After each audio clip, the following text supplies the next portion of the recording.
When you're growing up, you don't know much. So you usually put your trust in your parents to understand general things and the ins and outs of life. But as you get older and become an adult yourself and a parent yourself, you realize that you and everyone else does not have their shit together and they don't really know what's going on. So our goal with this video is trying to present a new way of looking at things and maybe break the program a little bit on dietary advice and norms that people always follow and never seem to question. Because it's so normal in our society to eat 3 times a day with snacks in between, and it's even considered healthy. Don't worry, I'm home. Fish home! Alright, you can stop crying now. 5 to 10 years ago, it was the general consensus that fasting was a dangerous and non-healthy practice. You'll burn your muscle, you won't be healthy if you don't eat all day, you have to eat 3 meals with snacks in between, that's the status quo. But just to put in perspective how much our knowledge on dietary habits change over the years, let me show you the food pyramid from 1977. As you can see, bread, pasta, and other carbs are the base of this pyramid, saying this is what you have to eat every day. You need to eat 6 slices of bread a day. And it's honestly not surprising that there's such an obesity and diabetes pandemic. Not pandemic. Epidemic. Not pandemic. Epidemic. Damn now. So it's honestly no surprise that there's been a diabetes and obesity epidemic in the past 50 years. It's not. Our culture propagates and makes it normal to have like cereal every morning, but that doesn't really make. I swear to God, bro, keep minding that shit. I'm gonna slap you. and we don't even question it. Like, why do we eat cereal and stuff? And like, we eat all day. No society has ever done this. Any society that's ever been productive does not eat 6 times a day. It doesn't make any sense. But because it's so ingrained in our culture, we just don't even question it. You hear a lot of people say, gotta keep my blood sugar up or I'm gonna just get dizzy and pass out. That is a result of something called insulin resistance.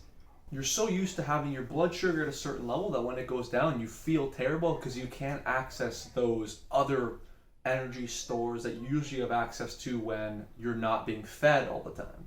Insulin is the main kind of controller to whether you store food or you burn food.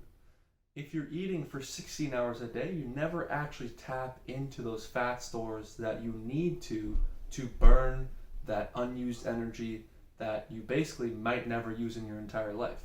If you're eating, you're storing.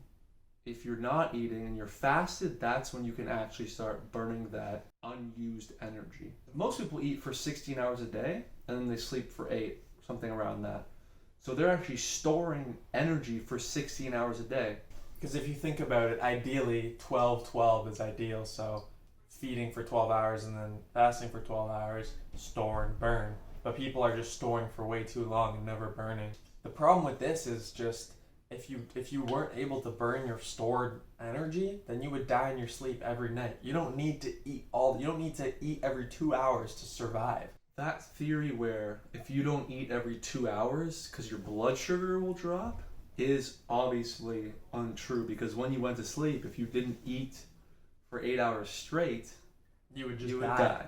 With this broken system of just spiking our blood sugar every time we lose that, I guess, sugar high, comes really bad advice where, okay, keep doing the same thing you're doing, keep that blood sugar at an elevated rate, and whenever it goes down, spike it back up, never actually let it get down to a baseline where you can burn fat, but also just eat less. Just eat less. Caloric restriction. If you eat less, right, you're gonna lose weight, right? If you've ever done a caloric restrictive diet, I know I have, from the data and from my anecdotal evidence, it doesn't last long term. You might lose weight for 6 months, you might lose weight for even a year, but eventually that model will catch up with you for multiple reasons that we're going to explain in just a second.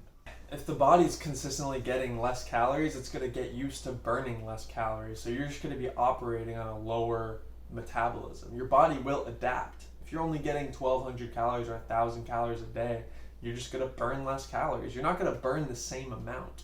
So if you take a look at this diagram, it kind of represents the body. So you can think of your body as a coal burning factory, where the coal is calories.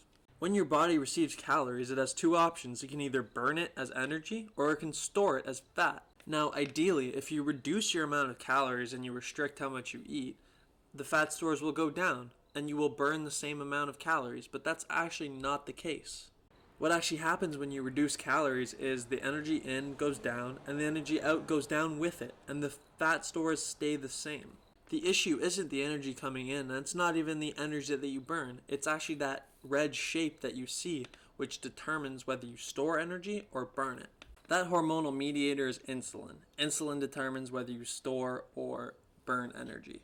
Now, if you want to eat a T-bone steak, but you want to reduce your calories, so you cut off the fat, that fat has no effect on the insulin response, so your insulin's going to be just as high. So what happens is you actually just store more of those calories. And this all seems perfectly logical. But if you go to the doctor about weight loss, he'll tell you it's calories in, calories out. Eat less and exercise more. So when people don't lose weight from caloric restriction, we blame the people. Even if they do it perfectly, even if they eat less and exercise more, maybe for the first 3-6 months they get a couple pounds off, but long term it just doesn't work, and it's been proven over and over. But we love to blame the fat people for being fat, even though it's literally not their fault. Why are there so many overweight people? Maybe because everyone's giving everyone who's overweight really bad advice. Because people want to lose weight. Yeah. People want to be healthy. Yeah, it's like you think 33% of Americans are overweight. It's like it's not one in every 3 people want to be fat. I think it's 66%. What? Really? Yeah, I think it's like 70% of Americans are overweight. A lot of Americans are overweight, and it's not because they didn't listen. They did listen. They've been doing it. Not all of them, obviously. Not all of them. But maybe half. Maybe some percentage of them, but not. Why are we taking this bad advice that has been given for 10 years and still using it? That crappy food pyramid is a perfect example of why we can't trust the program. We can't trust what the medical professionals tell us because it doesn't work. I don't know why, whether it's funded by big companies, conspiracy theory, but why is everyone so overweight? It doesn't make sense. If medical professionals are doing research on it every day and they want to help people, then there must be something going on there. Something must be something's breaking. Because fasting is so alienated and so weird and so taboo, and we're gonna explain why it's more effective than caloric restriction. But if you're trying to lose weight and you start fasting, people are gonna say you have an eating disorder or something. It's like, no, just eat less. It's like, no, that doesn't fucking work. It doesn't make any sense. It's like you have to try something else. All the Americans are fat and all the Canadians are fat. It's an epidemic, and it's been going on for 50 years, and we've been probably 50 years. Fucking a while, and it's just nothing is changing. And it's like, oh, nothing's changing. Okay, do the same thing we've been doing. From 2004 to 2014, so over 10 years in the UK, the success rate of people doing caloric restriction from going from obese to normal weight is 0.1%. That's a 99.9% failure rate.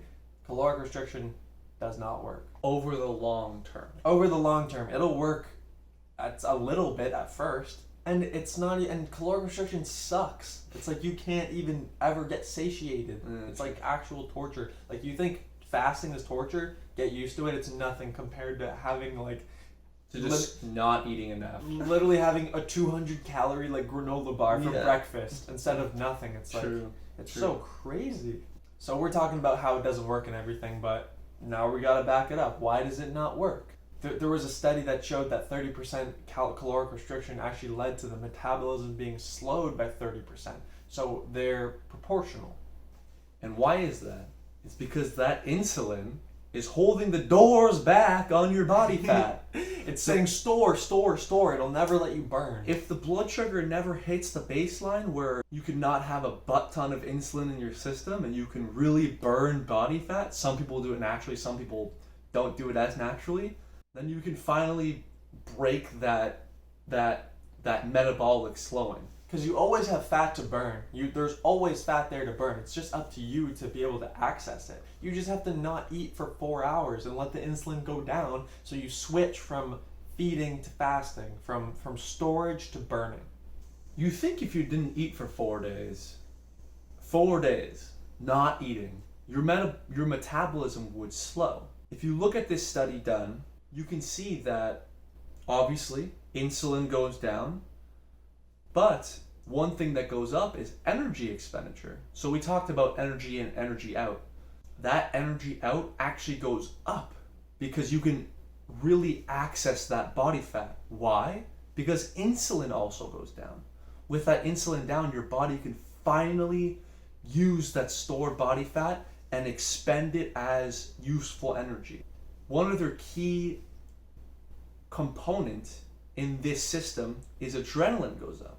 That also lets you burn more energy and gives you that energy when you need it to find food or get food when you're truly hungry after 4 days of not eating. And by truly hungry, not just like you get the hunger hormones, like you actually need food. Like you don't actually need food until you get a few days without food. You don't actually require it to survive. Until you're at 0% body fat, you will not die from not eating. Water? Sure. Water, you need water. You That's need the water. whole, but no one's saying you don't need water. No one's saying you don't need Everyone's water. saying you need to eat 3 times a day, 6 times a day. You can't let the blood sugar drop or you'll die. And you have body fat. Why do you think the body fat's for looks? It's for so you can survive. So let's talk about the second problem that people have with fasting is hunger. People think they're just going to be so hungry and that they just can't do it. Now, the hunger hormone is called ghrelin, and ghrelin tends to spike at your usual meal time. So whenever you're used to having big meals, that's when you're going to be the most hungry. But people are under the impression that if they don't eat breakfast or lunch, that their hunger is just going to keep going up, and it'll build and build upon every meal that you miss. From personal experience, we can say that is not true. I've done a 5-day fast before, and on the 4th day, I was honestly the least hungry. Also, looking at studies done by J. Klin Endocrinal Met Lab, shown on the screen, it is shown that over 84 hours, ghrelin actually goes down. Over time, your body just gets better at using fat, so your ghrelin will kind of level out after over like 3 days. So this graph is basically contrasting your level of cravings for food on low calorie versus no calorie. And as you can see very clearly, the low calorie will always leave you way more hungry than not eating at all. The way that I think of it is like a mosquito bite. So if you always are itching your mosquito bite, it's just going to become itchier and itchier. But if you leave it alone for a certain amount of time, after a while, the itches will go away. If you always eat whenever you're hungry or whenever you get the whim to eat, you will be more sensitive to eating, and you'll feel the grip harder to be restricted to eating.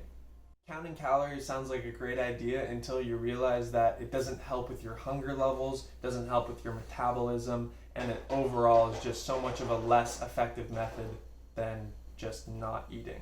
Because we're talking about long-term sustainability. What's a diet if you can't do it over long term?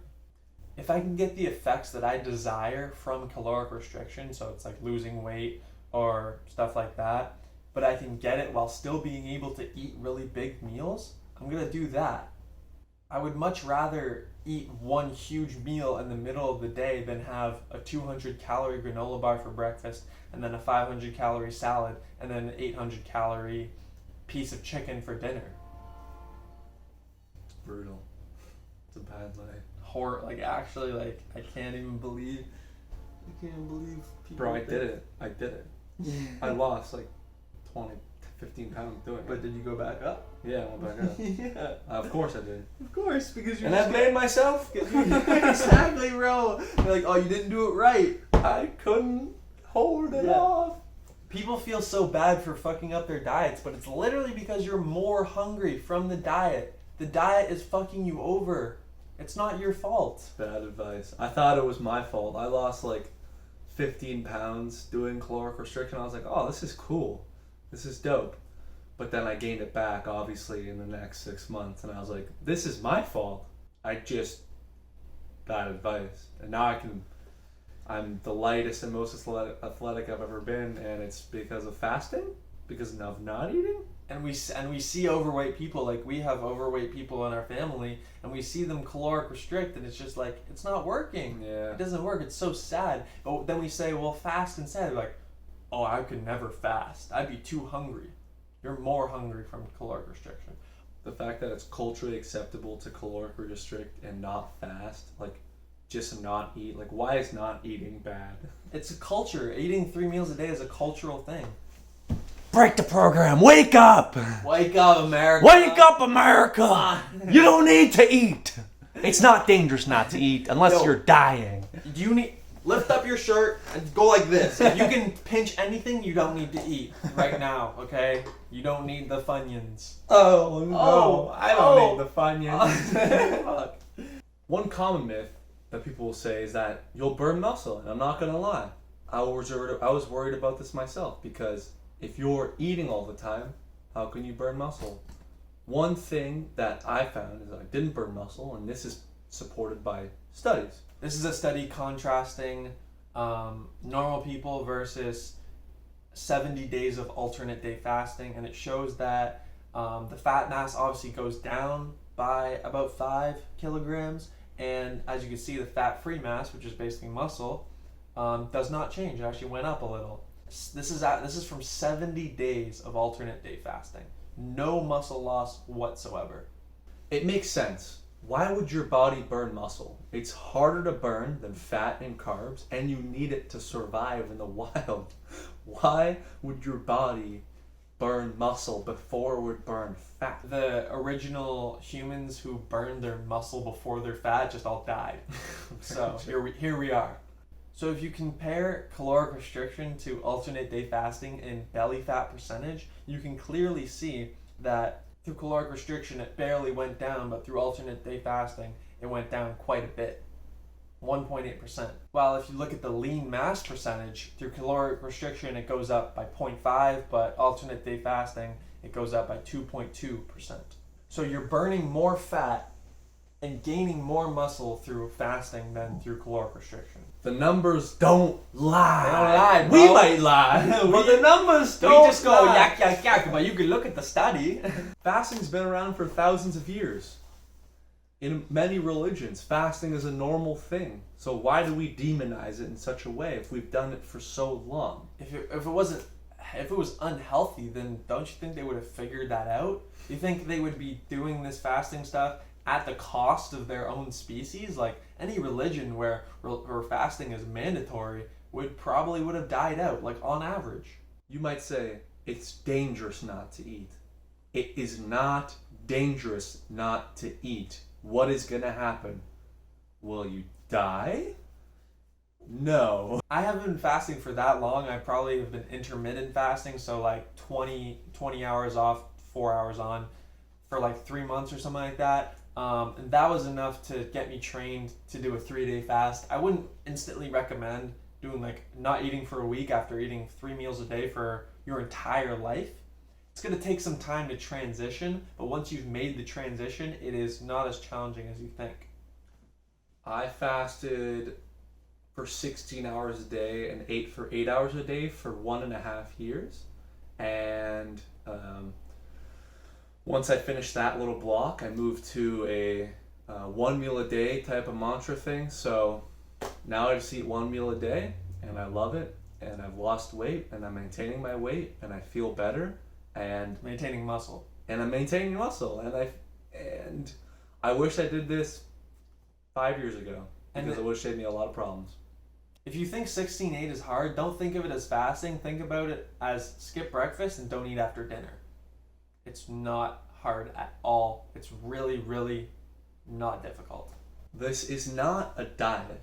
It's a way of eating. So we're not restricting what types of foods you can eat. We're restricting when you can eat it. It complements any diet. It does. If you want to eat meat, you can fast. If you want to eat veggies, you can fast. If you want to eat whatever you want, you can If you're fast. gonna eat chocolate and ice cream and birthday cakes all day, go for it. Well, not all day. That's kind of the point. But if you're eating cake and chocolate anyways, just restrict the time window. Because we're not saying you can eat anything. You can eat what you were eating before, but just in less time.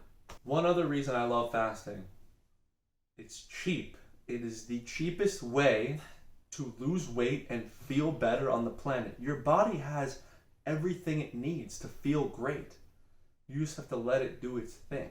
I love it too because it's a time saver. I only have to cook once a day. And I cook one huge meal. I usually split it up into two because I'm a small stomach guy, so I can't always eat 2,500 calories in one meal like this guy. So I'll usually split it up into two meals, but I only cook once. I couldn't imagine cooking 3 times a day. That's ridiculous.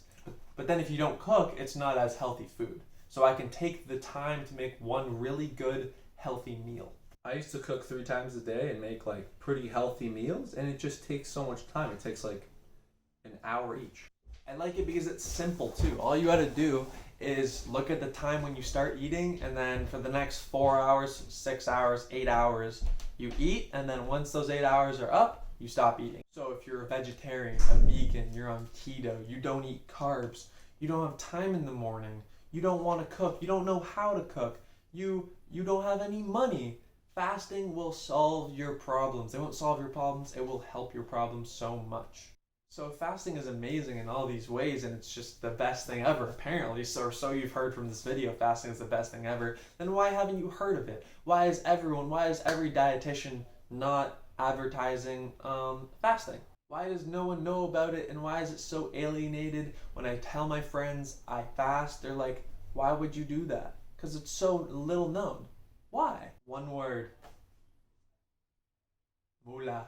Cash. Money. There is no money to be made from fasting. Nobody makes money. I don't make money if you start fasting. Dr. Jason Fung, the person who we've sourced this video from, he does not make money if we fast, if we don't eat anything. You can think of it however you want, and you can take this idea and maybe consider it, but if there weren't that many fat people in the Americas, if there wasn't 30%, 50%, whatever the percentage is of overweight people, then doctors would not make money from giving them pills and giving them medications for being obese.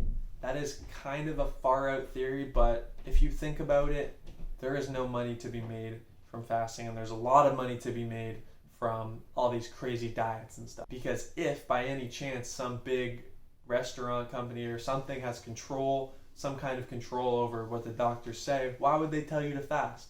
They would tell you to eat. So that's up to you to decide. I don't know personally, that's just a possibility. But what I want you to know is your health is in your hands. You can do it. It is up to you. Don't ignore the facts. Don't listen to what everyone says. Ignore the program and do you and see what happens. I hope y'all homies enjoyed this long video. I hope you have a good day. I love you all. Not to the same degree, But to some degree. Nah, to a certain degree. And that's important. Fast.